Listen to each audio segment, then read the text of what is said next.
ভাগবত বাণী ৩৩৪। ওং নমো ভগবতে বাসুদেবায়।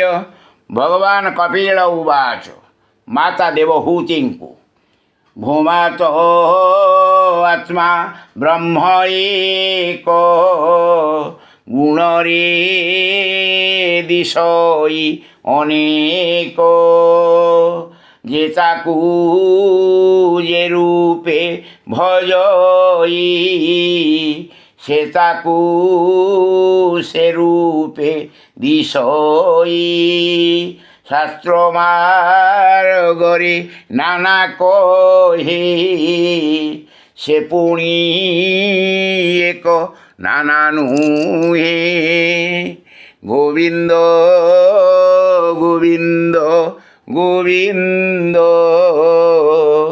পদু গড়ুছি মকরন্দ।